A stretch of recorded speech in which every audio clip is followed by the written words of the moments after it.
नमस्कार। राज्य शिक्षा शोध एवं प्रशिक्षण परिषद बिहार पटना में आप सभी का स्वागत है। कैसे हैं बच्चों?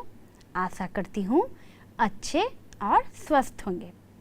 बच्चों, मैंने आपको कई सारी कहानियाँ सुनाई हैं। आपको पता है कि आज मैं आपको कौन सी कहानी सुनाने वाली हूँ? ये कहानी आपके टेक्स्ट बुक की ही है, यानी कि लेसन 17। कौन सी कहानी है ये है गोनू एंड भोनू। तो आपको पता है ये जो कहानी है ना, ये दो भाइयों की है और इन दोनों भाइयों के बीच में होता है बंटवारा। तो हम देखेंगे बच्चों इस कहानी में कि दोनों भाइयों में जो बंटवारा होता है संपत्ति का और बाकी चीज़ों का, तो इनमें किन किन चीज़ों का बंटवारा होता है और किनको क्या मिलता है। तो आप रेडी हैं इस कहानी को पढ़ने और समझने के लिए? तो आइए बच्चों पढ़ते हैं गोनू एंड भोनू। उससे पहले आइए कुछ word meaning. Word meaning: distribution, DISTRIBUTION। Distribution का मतलब होता है बंटवारा। इंटर, ENTER, इंटर मतलब प्रवेश करना। प्रॉपर्टी, PROPERTY, प्रॉपर्टी यानी संपत्ति या फिर जायदाद। डिस्प्यूट, DISPUTE, डिस्प्यूट का मतलब होता है झगड़ा। डिसीजन, DECISION, डिसीजन का मतलब होता है निर्णय या फिर फैसला। कंप्लेंट, COMPLAINT, कंप्लेंट का मतलब होता है परिवाद या फिर शिकायत। बिलोंग, BELONG, बिलोंग का अर्थ होता है से संबंधित। अराउंड, AROUND, अराउंड का मतलब होता है चारों ओर। विस्परिंग, WHISPERING, विस्परिंग का मतलब होता है फुसफुसाहट। आइए कुछ और वर्ड मीनिंग देखते हैं। वाइज, WIAC, वाइज का मतलब होता है बुद्धिमान। ऑलरेडी, ALREADY, ऑलरेडी का अर्थ होता है पहले से। डिस्कशन, DISCUSSION, डिस्कशन का अर्थ होता है विचार विमर्श या फिर चर्चा करना। एग्री, AGREE, एग्री का मतलब होता है सहमति होना। और अनफेयर, UNFAIR, अनफेयर का अर्थ होता है अनुचित। तो बच्चों यहाँ जितने भी सारे वर्ड मीनिंग्स थे, ये सारे के सारे वर्ड्स जो है ना हमारे आने वाले लेसन में आपको दिखने को मिल जाएंगे। तो इनके हिंदी अर्थ तो आपको समझ में आ गई है ना। तो आइए बच्चों स्टार्ट करते हैं हमारा लेसन गोनू एंड भोनू। सीन 1 यानी कि पहला दृश्य। 5 persons are sitting on a cot and many people are standing around them. He is seen whispering into the ears of the sarpanch. All stand up. The sarpanch sits down. तो बच्चों आपको तो पता होगा कि गांव में जब भी हमें कोई फैसला लेना रहता है तो गांव वाले कहाँ जाते हैं? गांव वाले जाते हैं पंचायत में, यानी कि सरपंच के पास, जो कि पंचायत का मुखिया होता है। तो बच्चों आपको ये तो पता है ना कि जो भी फैसला होता है वो सरपंच लेते हैं बाकी लोगों के निर्णय से। तो यहाँ भी जो सीन था ना, जो दृश्य था ना, वो क्या था? गांव का दृश्य था और सभी लोग जो थे ना वो खड़े थे, सरपंच जी जो थे वो बैठे हुए थे और कुछ लोग उनके कानों में कुछ कुछ फुसफुसा रहे थे, कुछ बातें चल रही थी आपस में। ऐसा लग रहा था जैसे किसी मैटर पे, किसी विषय पर कोई चर्चा हो रही है और सरपंच जो थे उस बारे में सुन रहे हैं और सबसे धीरे धीरे चर्चा कर रहे हैं। तो आइए देखते हैं आगे कि आखिर सरपंच क्या चर्चा कर रहे थे। Gonu, wise people, my brother Bhonu and I want the distribution of our property. We have already divided the land and the other things. We have a dispute over the buffalo and the blanket. यानी कि गोनू जो रहता है, यहाँ चर्चा चल रही थी गोनू और भोनू की। ये दोनों भाई रहते हैं। ये दोनों अपना बंटवारा करने के लिए किसके पास आए हैं? सरपंच के पास आए हैं। तो गोनू कहता है कि यहाँ मौजूद जितने भी बुद्धिमान लोग हैं उन्हें मैं ये कहना चाहता हूँ कि मैं और मेरा भाई भोनू जो है हम लोग बंटवारा चाहते हैं। हम लोग ज़मीन का और बाकी सभी चीज़ों का बंटवारा तो कर लिया है, लेकिन हम भैंस का और कंबल का बंटवारा नहीं कर पा रहे हैं, यानी कि बुफेलो एंड ब्लैंकेट। तो इन दोनों का बंटवारा हमसे नहीं हो पा रहा है, इसीलिए हम सरपंच के पास आए हैं ताकि वो बफेलो का और ब्लैंकेट का बंटवारा हम दोनों भाइयों के बीच में कर दे। आपको अजीब लग रहा है ना कि सभी चीज़ों का बंटवारा तो उन्होंने कर लिया, लेकिन मामला कहाँ फंस गया था? 2 चीज़ों पे। वो 2 चीज़ें क्या थी? भैंस और कंबल। तो इन 2 चीज़ों पे फैसला नहीं हो पा रहा था, इसीलिए वो सरपंच के पास आए थे उनकी मदद लेने के लिए, ताकि वो जल्दी से इन 2 बातों पे फैसला करके दोनों का बंटवारा दोनों भाइयों के बीच में कर दे। आगे देखते हैं क्या होता है। There is a discussion in the panchayat. और उसके बाद गोनू की बातें सुनकर पंचायत में आपस में बातें होने लगती है। सरपंच जी कहते हैं, listen, the panchayat has decided Gonu will use the blanket in the day and Bhonu will use it at night.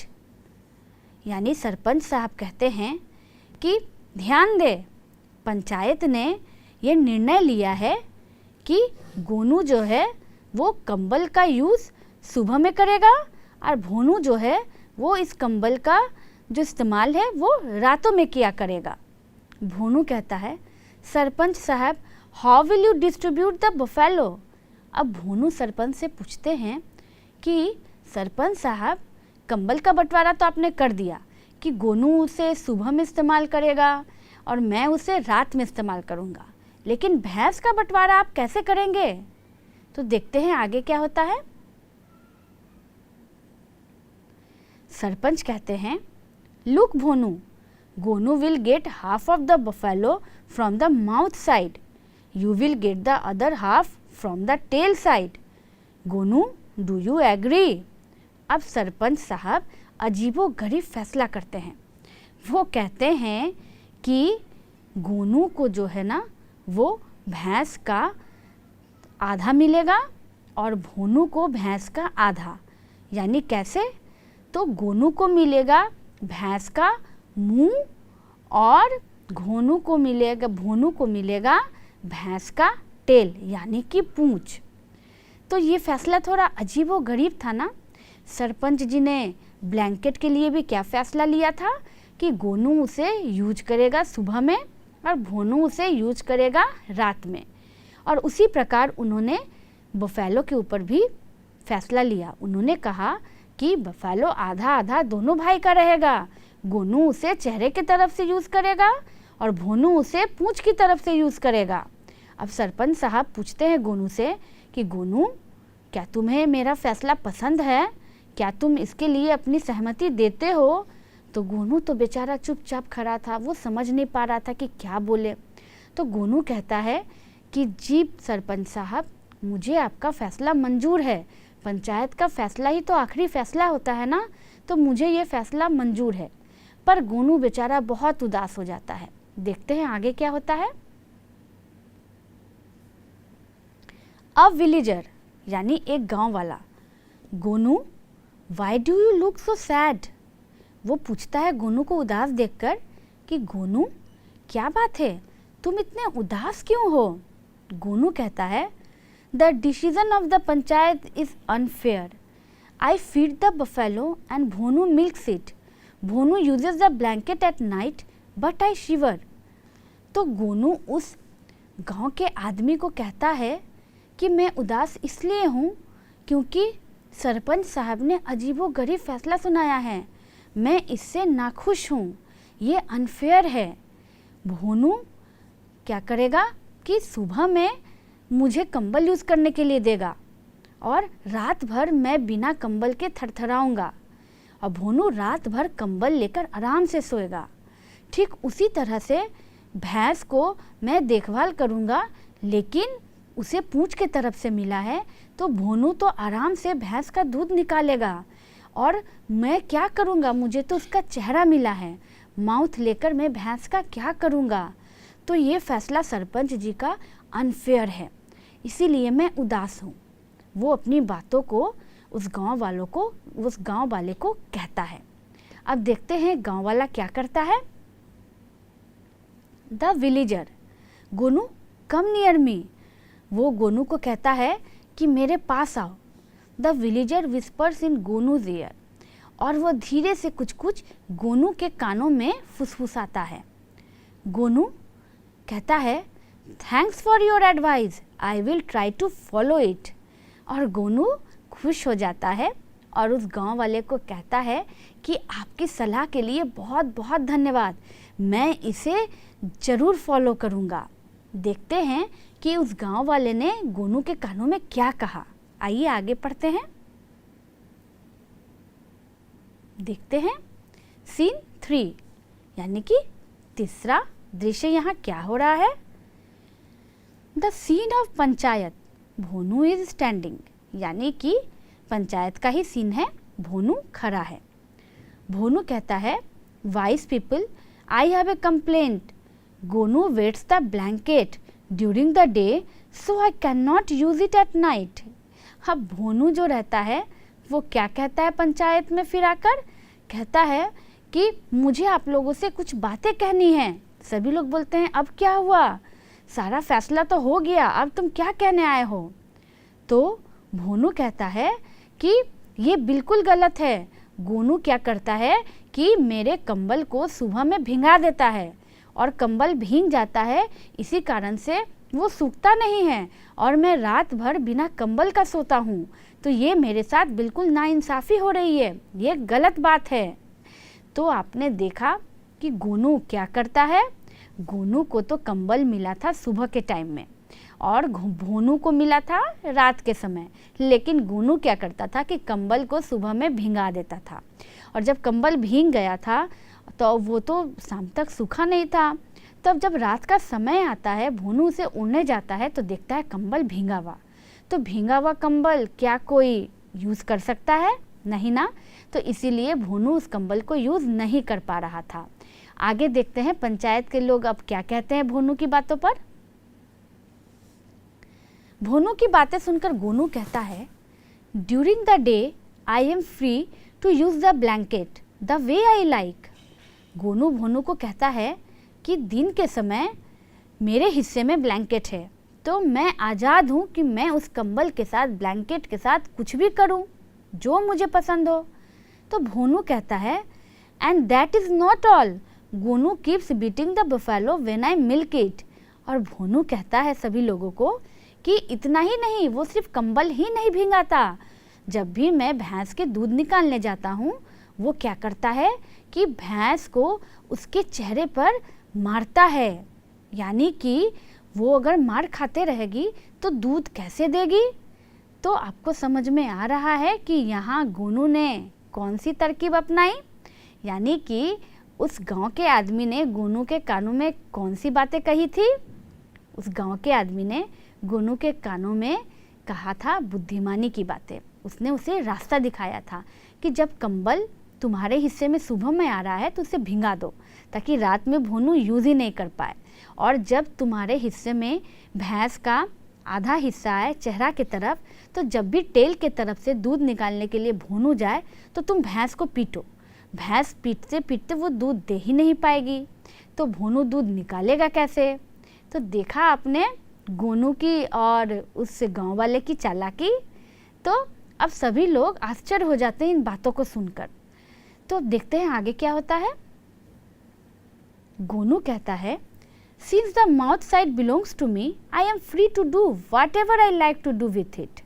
वो कहता है कि अब भैंस का मुंह मुझे मिला है तो मैं उसके साथ कुछ भी करूं, ये तो मेरा प्रॉब्लम है। मैं उसे पीटूं या प्यार करूं, मैं उसके साथ कुछ भी कर सकता हूं, क्योंकि उसका आधा हिस्सा माउथ वाला तो मेरा है। तो उसकी बातें सुनकर सभी आश्चर्य में पड़ जाते हैं। देखते हैं आगे पंचायत क्या फैसला लेता है। सरपंच कहते हैं, I think the distribution was not fair. Now we have decided that Gonu shall get half of the milk. यानी कि अब वो जो सरपंच साहब रहते हैं वो भी चकरा जाते हैं। उनको भी लगता है कि अरे ये क्या हो गया, शायद मैंने निर्णय जो लिया, फैसला जो लिया वो सही नहीं लिया, मुझे अपना फैसला बदलना पड़ेगा। तो वो क्या कहते हैं कि मुझे लगता है कि मैंने जो डिस्ट्रीब्यूशन किया, मैंने जो बंटवारा किया, उसमें कहीं कुछ त्रुटि रह गई है, इसीलिए अब मैं उसे सुधारते हुए फैसला देता हूँ कि जो दूध है ना वो गोनू और भोनू दोनों भाई मिलकर लेंगे, यानी कि भैंस जो भी दूध देगी उसमें दोनों का आधा आधा हिस्सा होगा। तो देखते हैं इस बात पर जो गांव वाला विलेजर था वो क्या कहता है। The villager, may I know who will feed the buffalo? Sarpanch साहब, अब वो विलेजर पूछता है कि दूध का बंटवारा तो हो गया, तो क्या बुफेलो को खाना कौन देगा, उसकी देखभाल कौन करेगा सरपंच साहब? तो अब देखते हैं आगे क्या होता है। सरपंच कहते हैं बोथ ऑफ देम, यानी कि दोनों मिलकर भैंस की सेवा करेंगे। Divide the blanket into 2 halves, और जो कंबल है उसको भी क्या करना है, 2 हिस्सों में बांट देना है। Each brother shell gate half of the blanket. Gonu and भोनू, डू यू बोथ एग्री?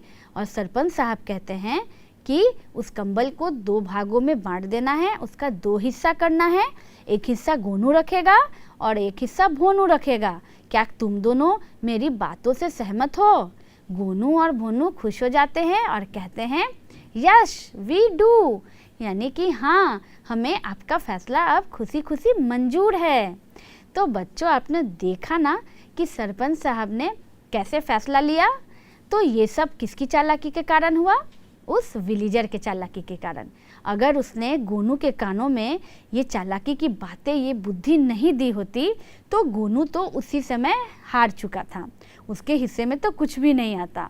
लेकिन उस विलेजर ने चालाकी से गोनू को उसका हिस्सा दिलवा दिया और सरपंच को भी यह एहसास हुआ कि उसने डिस्ट्रीब्यूशन जो किया था वो गलत हो गया था, इसीलिए उन्होंने फिर से डिस्ट्रीब्यूशन सही कर दिया। और इस बात पर अब दोनों भाई गोनू और भोनू काफ़ी खुश थे। तो देखा आपने कि कैसे डिस्ट्रीब्यूशन हुआ है ना। कैसी लगी आपको ये कहानी? अच्छी लगी? तो कहानी समझ में अगर आ गई है तो बनाते हैं आगे का एक्सरसाइज, क्वेश्चन आंसर बनाते हैं। चलिए, आंसर द फॉलोइंग क्वेश्चन, यानी कि प्रश्न के उत्तर दें। Why was the panchayat called, यानी कि पंचायत को क्यों बुलाया गया था, क्या हुआ था जिसके लिए पंचायत को बुलाया गया था। आइए आंसर देखते हैं। The panchayat was called to distribute a blanket and a buffalo between 2 brothers Gonu and Bhonu. Panchayat को इसीलिए बुलाया गया था ताकि कि गोनू और भोनू में क्या करना था, बंटवारा करना था। किस चीज़ों का? ब्लैंकेट का यानी कंबल का, और बुफेलो का यानी कि भैंस का। इन दोनों चीज़ों का बंटवारा करने के लिए ही पंचायत को बुलाया गया था। बढ़ते हैं दूसरे सवाल पे। What did Gonu do when Bhonu milk the buffalo? जब भोनू भैंस से दूध निकालता था तो गोनू क्या करता था? आइए आंसर को देखते हैं। When Bhonu milk the buffalo, Gonu beated the buffalo from mouth side. जब भी भोनू दूध निकालता था भैंस से तो गोनू क्या करता था? गोनू उस भैंस के मुंह की तरफ से उसे पीटता था ताकि बफेलो डिस्टर्ब हो जाए और दूध ना दे, है ना। गोनू यही करता था ना। तो आइए बढ़ते हैं तीसरे सवाल पे, देखते हैं क्या है। What was the decision on dividing the buffalo, यानी कि भैंस के बंटवारे पर क्या निर्णय हुआ था? कुछ याद है आपको? तो बताइए आंसर कि भैंस का जो निर्णय हुआ था बंटवारे पर वो क्या था। आइए आंसर देखते हैं। Gonu got the buffalo from its mouth side whereas Bhonu got the buffalo from its tail side, यानी कि गोनू को जो भैंस मिला था बंटवारे में वो किधर से मिला था? माउथ साइड के तरफ से, और भोनू को जो मिला था वो किधर से मिला था, पूंछ के तरफ से, है ना। तो इसीलिए तो गोनू उदास हो गया था ना, क्योंकि पूंछ के तरफ से अगर उसे मिला था भोनू को तो सारा दूध तो भोनू का ही हो जाता, इसीलिए गोनू सैड हो गया था। तो बफेलो पर क्या निर्णय आया था, याद है ना, कि गोनू को मिलेगा माउथ साइड और भोनू को मिलेगा टेल साइड, यही आया था ना फैसला। तो आगे बढ़ते हैं।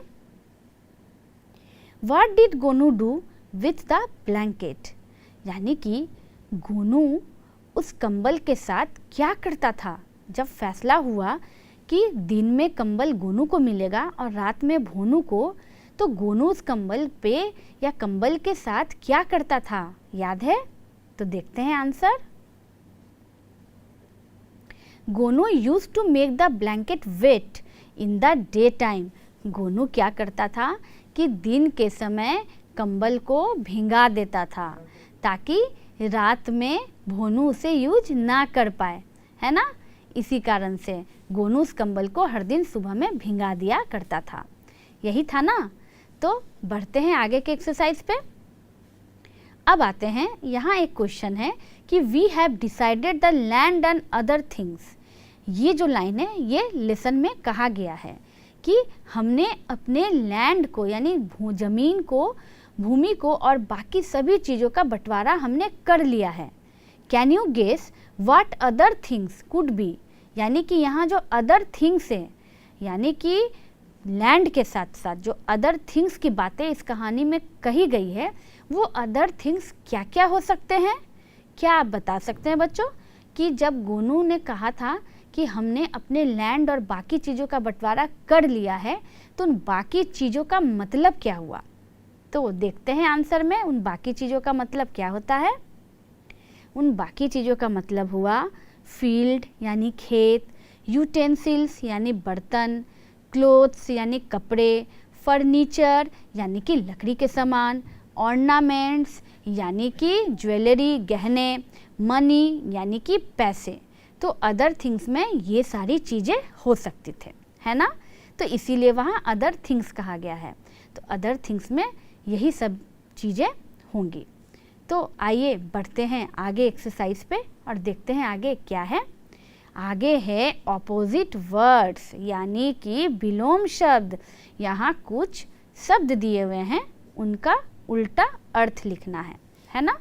तो कौन कौन से शब्द हैं देखते हैं। नाइट, NIGHT नाइट यानी कि रात। हैप्पी, HAPPY हैप्पी यानी कि खुश। FAR फार यानी कि दूर। DRY ड्राई यानी कि सूखा। FULL फूल यानी कि भरा हुआ। और DISAGREE डिसएग्री मतलब असहमत होना।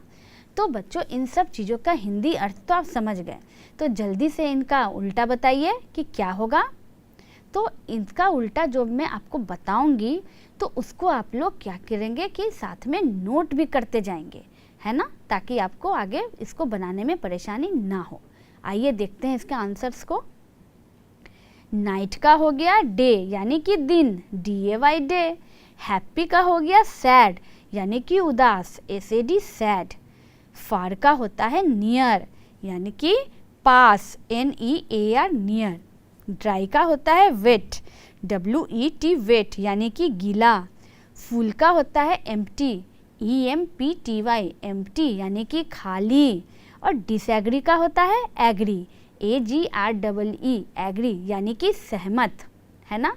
तो आपने देखा यहाँ पर ऑपोजिट वर्ड सारे, तो इसको आपने नोट किया, जल्दी से इसे नोट कर लीजिए। नोट करने के बाद बच्चों हम बढ़ेंगे आगे के एक्सरसाइजेस पे। आगे क्या आता है, answer the following questions beginning with it, यानी कि IT इट से क्वेश्चन स्टार्ट करना है। तो what is happening, what's the time please, what's the day today, how is the weather. यानी कि यहाँ जो क्वेश्चंस दिए हुए हैं उनके आंसर्स हमको लिखने हैं, लेकिन वो आंसर्स किससे स्टार्ट होने चाहिए, IT इट से स्टार्ट होने चाहिए। जैसे कि व्हाट इज हैपनिंग, क्या हो रहा है। व्हाट्स द टाइम प्लीज़, यानी कि कृपया बता सकते हैं कि क्या समय हो रहा है। व्हाट्स द डे टुडे, आज कौन सा दिन है। हाउ इज़ द वेदर, यानी कि मौसम कैसा है। तो इन सभी का आंसर हमें करना है, लेकिन हमारे आंसर स्टार्ट होने चाहिए इट से। तो बनाइए इसे जल्दी से, देखते हैं आंसर, मिलाते हैं, आइए। What is happening, it is raining, यानी कि बरसात हो रही है। What's the time please, it is 9 o'clock, यानी कि 9 बज रहे हैं। What's the day today, it is Monday, यानी कि आज सोमवार है। How is the weather, it is hot, यानी कि वेदर कैसा है, गर्म है। तो आपने देखा यहाँ जितने भी सारे आंसर्स हैं वो किससे स्टार्ट हुए हैं, IT इट से स्टार्ट हुए हैं, है ना। हमारे क्वेश्चन का भी तो यही डिमांड था ना कि सारे आंसर्स इट से ही स्टार्ट होने चाहिए। तो बच्चों जल्दी से इसे नोट कीजिए और बढ़ते हैं हम आगे के एक्सरसाइज पे। यहाँ है rearrange the words to make meaningful sentences, यानी कि यहाँ जो सेंटेंस है ना वो गलत है, उसको क्या करना है, रीअरेंज करना है, यानी कि वर्ड्स को इधर उधर करके रीअरेंज करके करेक्ट सेंटेंस बनाना है। जैसे कि पहला लिखा हुआ है has a cow my father, दूसरा है has sister my a red frock, तीसरा है a beautiful sari has mother my, चौथा है मुनिया अ बाईसाइकिल हैज़, और लास्ट है रामू बुक्स मेनी हैज़। तो इनको जल्दी से रीअरेंज कीजिए और मीनिंगफुल और करेक्ट सेंटेंस बनाइए, बनाइए जल्दी से, देखते हैं answer. Has a cow my father का क्या होगा, my father has a cow. Has sister my A red frock, my sister has a red frock, ये होगा करेक्ट सेंटेंस।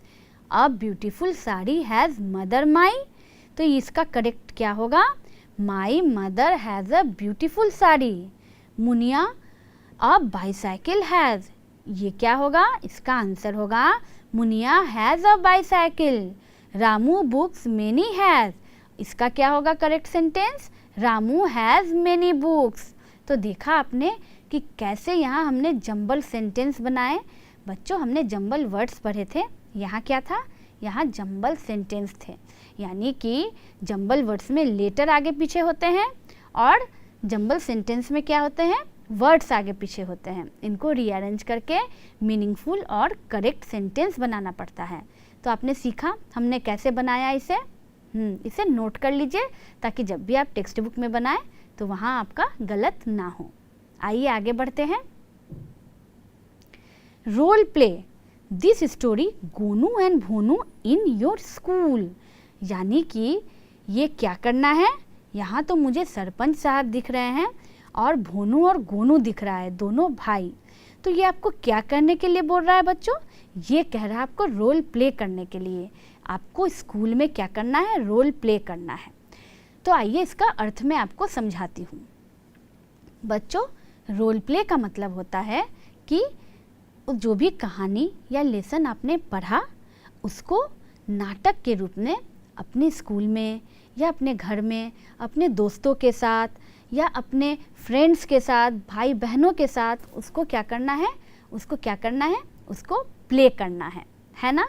तो इस कहानी में आपने देखा कौन कौन से पात्र थे, सरपंच जी थे, गोनू था, भोनू था और एक विलेजर भी था। तो अगर आप 4 लोग मिलकर भी ये रोल प्ले करना चाहे ना तो अच्छे से कर पाइएगा। तो अगर आपको कहानी समझ में आ गई है तो रोल प्ले भी आप आराम से कर लेंगे। तो ये है आज का होमवर्क। आपको कौन सी एक्टिविटी करनी है, आपको लंच टाइम में या फिर घर जा कर के इस कहानी का रोल प्ले करना है और करके अच्छे से प्रैक्टिस करके फिर दूसरे दिन स्कूल में आना है और मुझे दिखाना है ना। आशा करती हूँ और मैं बताती हूँ कि जब आप ये रोल प्ले करेंगे ना तो आपको बहुत अच्छा लगेगा, बहुत मज़ा आएगा। तो बच्चों कैसी लगी आपको ये कहानी, अच्छी लगी ना। तो आशा करती हूँ कि ये कहानी आपको अच्छे से समझ में भी आ गई होगी और आपने एंजॉय भी किया होगा। तो नेक्स्ट क्लास में अगले लेसन के साथ फिर मैं आपको पढ़ाने आऊँगी। एक नए एनर्जी के साथ, और हम लोग ऐसे ही हंसते खेलते हुए इस चैप्टर को फिर पढ़ेंगे। तब तक बच्चों take care and goodbye. Thank you.